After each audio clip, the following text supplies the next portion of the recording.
When you achieve that and you become obsessed and you go to all what you want, what feels like behind that success? We're born with two fears. So the fear of loud noises and the fear of falling. Most of the fears that we have, I think, are conditioned. So from one aspect, success is something that I know I wanted. I wanted to be good at something, and I wanted to see what would it be to, achieve excellence in that. And seeing myself like I did as a kid in front of 20,000 people, what I realized is when I got there, there was a lot of resistance around achieving that success. We grow in the face of adversity. If you think of a muscle, when you're lifting the heavy weights, your muscle grows.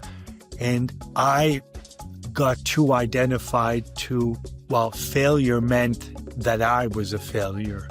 So the identity got tied up into that, immediate result. So being able to experience the dark, as the light, the more we can hold the dark, the more we're going to be able to let light in. So please grab a cup of coffee or tea, get comfortable, and enjoy this episode.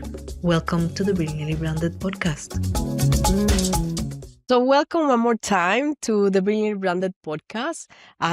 Here we often talk about performance and pushing harder.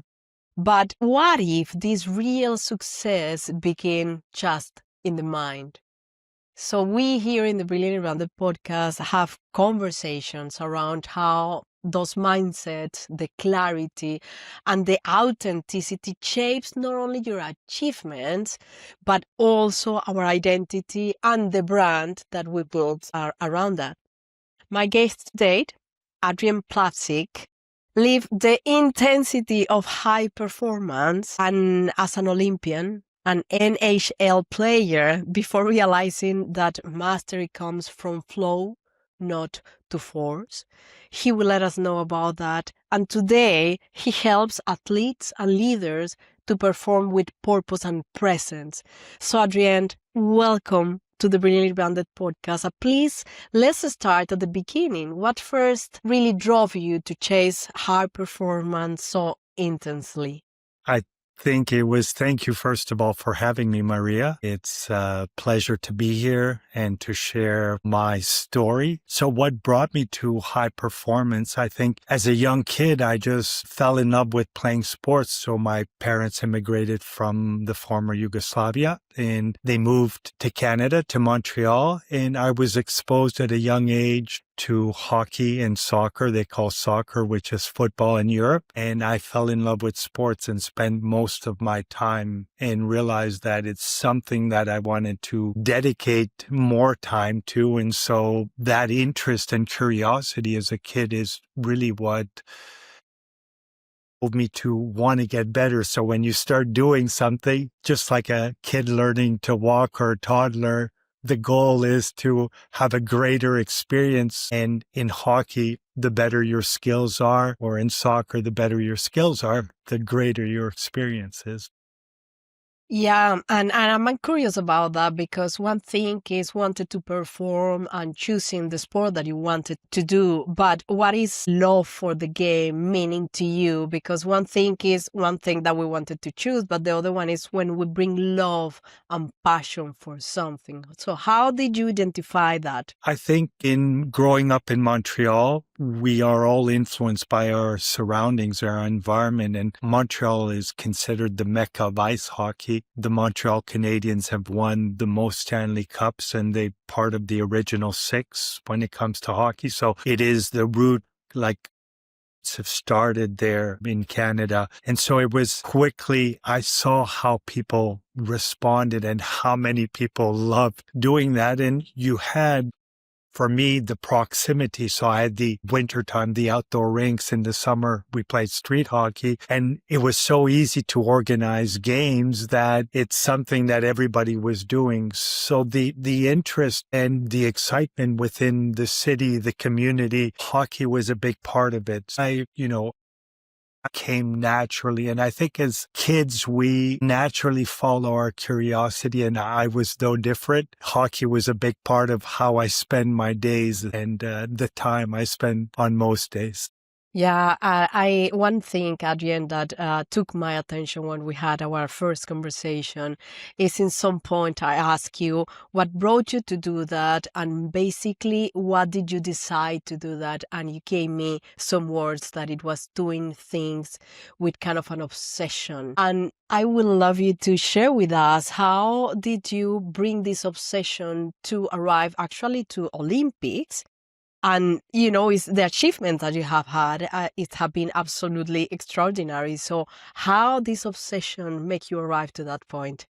I love that question, Maria, because it is a word I still use today. And the more I connect to my essence, my authenticity, I realize I get pulled towards the things that I'm interested in, curious. So curiosity is what brings you towards something. And in hockey, I shared that at 10 years old, watching Hockey Night in Canada. So imagine I'm a 10-year-old sitting on the couch, and the Hockey Night in Canada theme song that I still play in my head today, well, they're getting ready to play the game of the evening, depending where you are, because Canada is coast to coast and it's very large land. And Montreal was playing, and I had this visceral experience where I felt such intensity and saw myself in that environment. And that's when I said, wow, this is what I want to pursue in life. And I had no idea, but as a 10-year-old, even before, I remember playing with Spider-Man and using my imagination and thinking I was actually Spider-Man, or I could be like Superman or Spider-Man. And so hockey became this thing that I carried, this dream with me from that moment. I carried it, wherever I went, and I saw myself like, imagine at 18, I'm standing there and they're playing the national anthems and I'm on Hockey Night in Canada and all my friends and family are watching.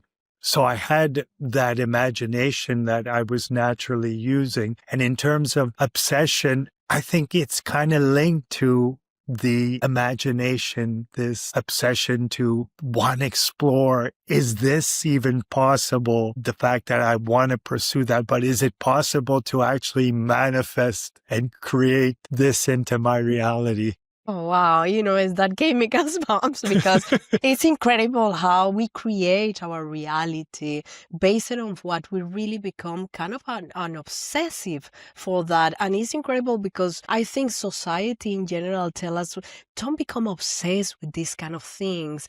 And then you realize, well, hang on a minute. I mean, if I am not obsessed with that, so how am I going to really perform? And then performing become a very thin line in how we are doing the things.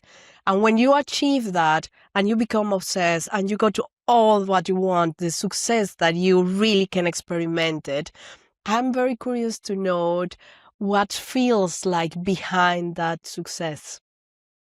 Yeah, when I hear you, talk as kids, we don't really consider failure, especially from a young age. We're born with two fears. So the fear of loud noises and the fear of falling. And they show this in an experiment with snakes that are non-venomous. They put toddlers in the room and they're just playing and almost putting these big snakes, trying to put them in their mouth. It's a safe experiment, but just shows how we start out with this blank slate. And okay, that's a good fear to have, but most of the fears that we have, I think, are conditioned. So from one aspect, success is something that I know I wanted. I wanted to be good at something, and I wanted to see what would it be to, achieve excellence in that. And seeing myself like I did as a kid in front of 20,000 people, what I realized is when I got there, there was a lot of resistance around achieving that success. And what I would say resistance is all these fears and the things that we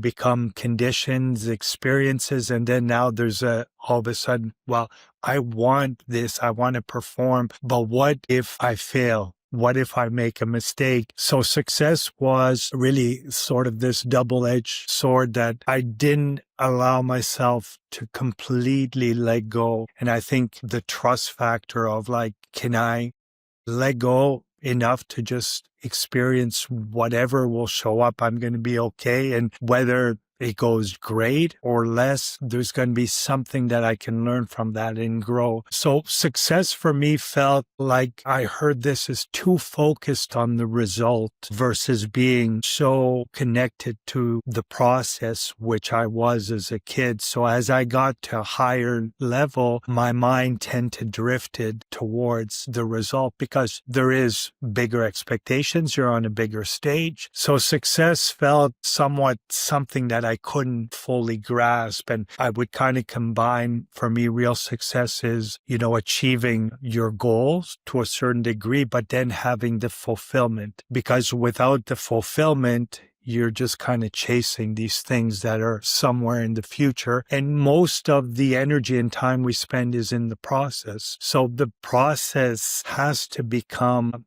I believe that that's what I teach today. It has to be the center of your attention. It has to be something that we fall in love with. I think in that when we learn to direct our minds towards that, our lives become rich because now we're loving the process of getting to the goal.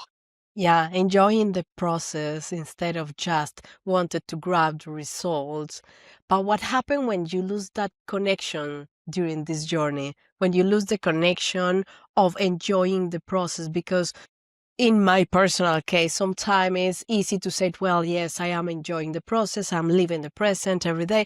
And sometimes it's very easy to lose that connection. So what would you say to people now that you are experimented that and having the achievement of success, but is still saying enjoy the process, how they can actually come back and have kind of this connection that is so important in building and being the present? Yeah, what really comes to mind is sort of dopamine. Dopamine is neurotransmitter. It's a feel-good transmitter and neurotransmitter hormone, in that we today have access to that. So, instant gratification, you can watch something and you can feel good. And I believe that somewhere caught up in thinking that it always has to look a certain way. It always has to be great. And what I wish I knew back then as a 20-year-old, and what I would tell myself, is that the difficult times, the failures, are part of the journey. That's what will allow you to become more resilient, to strengthen your skills, to grow, because we grow in the face of adversity. If you think of a muscle, when you're lifting the heavy weights, your muscle grows. And I got too identified to, failure meant that I was a failure. So the identity got tied up into that, immediate result. And that goes, along the lines of what Carol Dweck says, the growth and the fixed mindset. And that's where our conditioning, I think, really limits us. So being able to experience the dark, as the light, the more we can hold the dark, the more we're going to be able to let light in. I think one cannot coexist without the other. So in the same way, I think the more we can move through the failures and really embrace them, work through them, and see that there's a benefit to them, there's something that we're going to get out of it, a lesson, a growth, then we're going to be able to really enjoy that process that you talk about, because we're going to see, hey, wow, it's hard now, but something good will come out of that. So it's going to keep us more connected in the moment and stay on path. Wow, that is so profound, from the sense that embracing failure, especially when you are an entrepreneur, and I am, raising my hand here, and actually an entire environment. We have been speaking with Philip, my husband, about that, and the importance of embracing failure, and not just society put us in a box like, you fail, you should be never fail. You just need to be succeeding and succeeding. No, failure is not accepted. But what I have been seeing as well is in the moment that you embrace failure, you continue trying.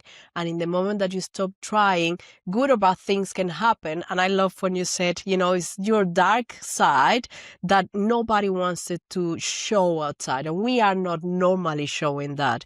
So sometimes we are wanted to control what we show outside. So when you arrive and people say, yeah, no, everything is okay. But actually, you was mentioned something related with that in our past conversation, and is from force to flow. And how we do that, because we are forcing to apparently look perfectly well, no failure, no, never. But what is really happening and how we can really go from force to flow in your concept? It's really interesting because flow, the state of flow that's been talked about a lot, what they realize is that, if things are too easy, you're going to be a little bit bored. And if things are way beyond your level of expertise or your skill level, you're going to feel like, wow, this is too much for me. So flow is really that sweet spot where you're challenging yourself, where you're stretching yourself. And before you get into that flow, there's some resistance. There's some really, difficulty. And there's several authors that talk about, as say, for example, writing, which is really difficult, is that once you get through that initial resistance and you can stay with the discomfort. I love what Stephen Pressfield, Turning Pro is one of the books that I've read. Is Turning Pro means you're able to continue moving through the discomfort. And I love this notion of what is on the other side, discomfort. And so again, that thinking that, it always has to feel good. But sometimes if you just stay with, for example, the loneliness, the anxiety, the emotions that we label so quickly as bad, if you stay with them, there's some gift. My life has shown me that there's some gift on the other side. So learning to really stay with whatever shows up. And I don't mean ruminate in it, but just kind of hold space, when the storm comes. And I believe that real peace, real mastery happens when you invite everything into your world, because we come and we're going to go one day, and being able to embrace like all of life. So when it rains, I'm going to have a good day. Yeah. How quickly we get ourselves out of flow because we say, okay, because of this, I can't have a good day. So I guess what I would like to share is that often when things are hard, that's when you can really stay centered, to be peaceful, to get to another level, that even though there's distractions, you're able to still perform and have a great day. You are been making me think a lot about many different things, and one of those as well is the fact that we wanted to give solutions right away. So when we are feeling discomfort, we just wanted to, or don't pay attention to that. So silence that pain, let's say. I don't want it to be in discomfort. I don't want it to be in discomfort. And then we become in this vulnerability that in my personal case have become a moment of creativity. So the moments that I have had with more discomfort, because actually the comfort become out of my comfort zone, if that makes sense. Mm-hmm. It's a game of words, but the thing is how we can really, probably is a mindset, and I am asking that to you, that you need to really bring to be aware about your discomfort in order for you to not just try to solve that, but live it. How we could manage that?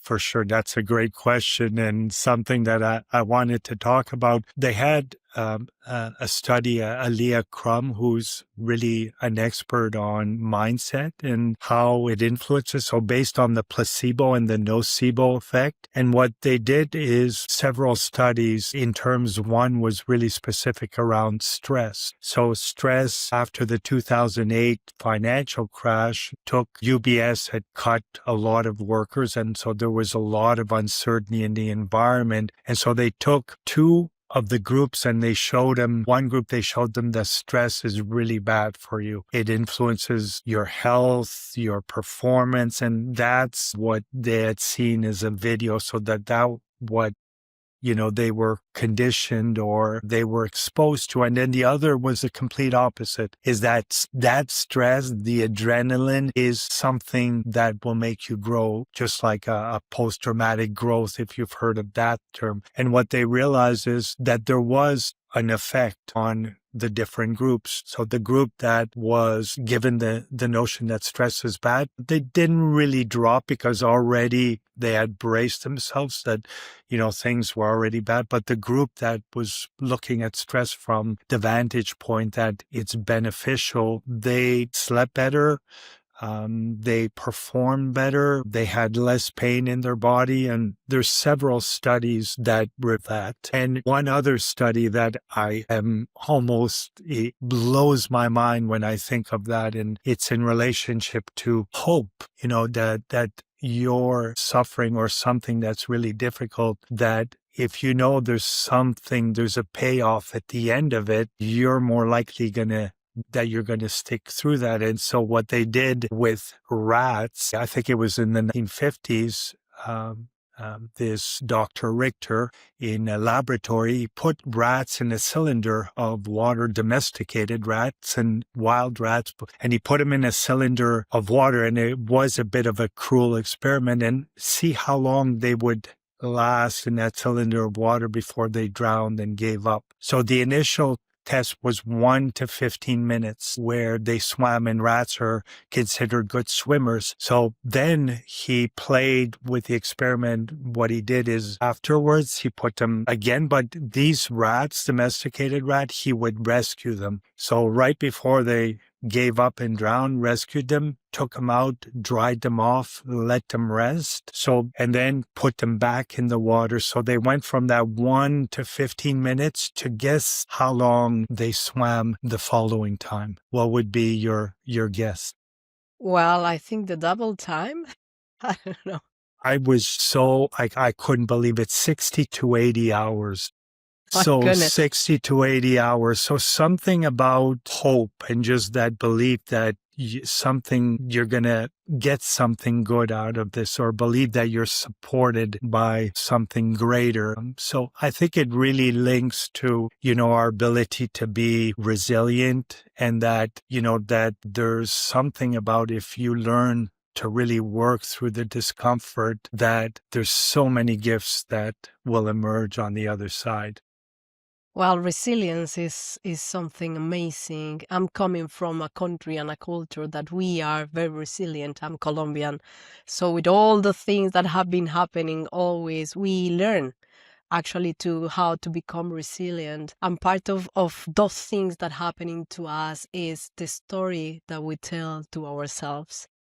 And as you will explain, the group of people that said, okay, this crisis time and this is going to be negative, or crisis time, but this is going to give you more adrenaline and it's going to be positive. What is the story that we are telling to ourselves in order for us to really live in that present moment and getting the best of that, being aware about all the things and the story that we tell to ourselves?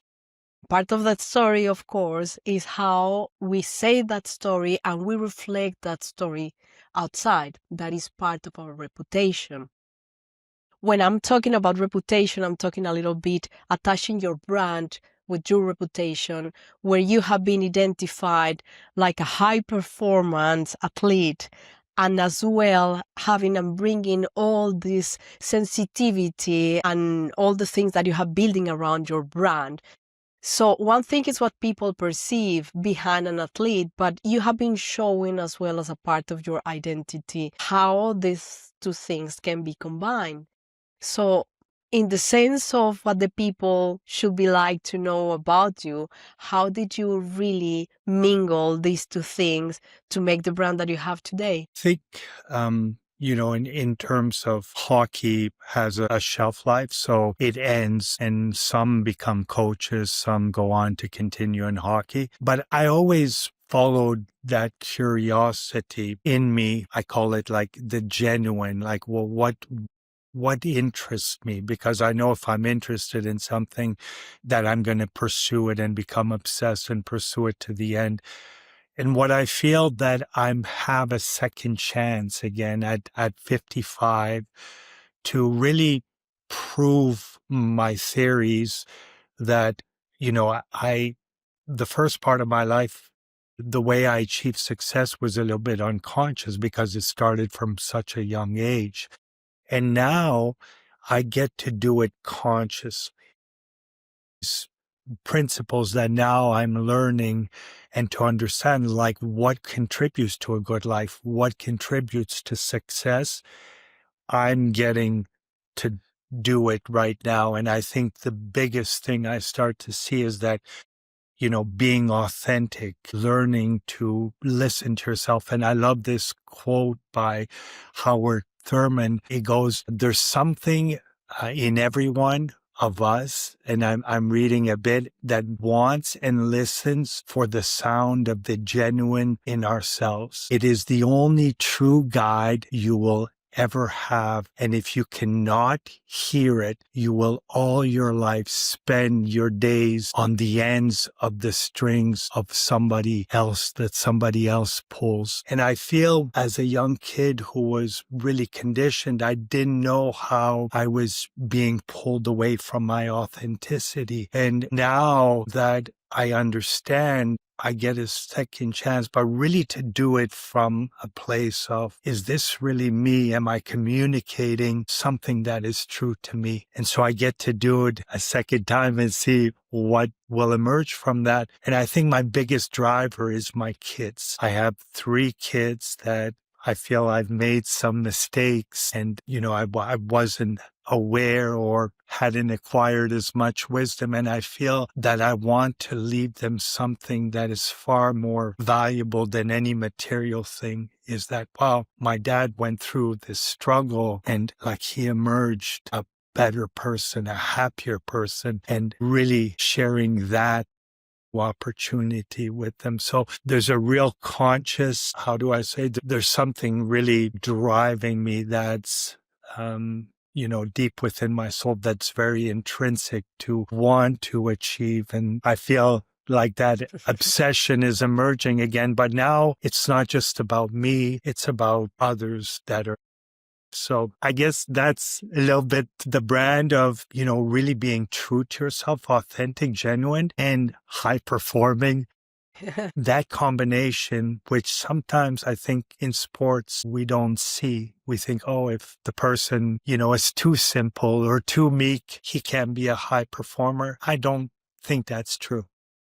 I love that you don't think that, because that is actually attached to the boxes that we create for people and the definition that we decide, a high performance sports person needs to be strong and needs, well, not necessarily. And you have been just leaving a very profound message. And just to start to wrap up, Adrien, because I love your story, I love your energy. I mentioned that the first time that we spoke. And I think people can be very curious about, even if just one lesson that you wanted to share, lesson that you have learned, that you said, if I have had known that before, I will do these things differently. You wanted to share that core lesson with us. Yeah, for sure. The biggest lesson that I would like to tell people is to trust themselves. And we've been equipped with an operating system. And I think what ends up happening is, you can think of it like as the subconscious mind, the body, the innate intelligence with us. We've been equipped with that, but our ego carries, a lot of weight, a lot of history, a lot of past. And so it's really to have them work together, have your ego work with that innate intelligence, with your subconscious, and, create that harmony. So what do they say? Your mind is a good servant, but not a good master. And there's a part of us that can sit back and zoom out. And even though in the midst of an uncomfortable experience, we can take a step back and not get pulled into it. And I think that's where really trust comes in. It's like, okay, I'm developed these skills to be able to be mindful, to manage emotions, to be emotionally fluid, that I can navigate this experience that creates discomfort. And as you do that, that trust relationship between the ego and, the subconscious becomes stronger and stronger, and you can let go and have the experience. So that would be my message to share. Well, Adrien, thank you very much. I really found this very valuable, very profound, and I love the message that you are spreading outside. And just a last question that just came to mind. And this podcast is for women empowerment through the lens of branding. And would you say something, because I know in the terms of sports, women are playing different role, different sports, many things. Will you say something to women right now that will make them have a different mindset, for example? Yeah, that's a tough question. I mean, one of my biggest role model was my mom, so, and I think often perhaps women, men of, all in terms of sports, they've achieved this or they have the spotlight. I think in what I would tell women is like pursue the things that you're passionate about, because it's really about being a trendsetter. If you pursue that and you listen to the genuine in you, you're going to inspire others to do it. And that will create this momentum that we all need, because everybody wants to live a life where they're doing something that they consider valuable. And so it's so important to follow that curiosity. Yeah. Filling yourself of self-confidence, believe in yourself and getting all your powers up. That is amazing, Adrien. Thank you very much for being here and for sharing your story with us. Thank you so much, Maria. I'm grateful by having you as a listener on this episode. I am in the mission of empowering thousands of women around the globe, and I need your support for that. Help me to spread the voice by sharing this episode and subscribe to our social media channels. And remember, if you want to listen to exceptional stories and have someone that inspires you, please get in touch with me, because I will love to have them as a guest to learn from their experience and share their story with you next time. So until the next episode, ciao, ciao.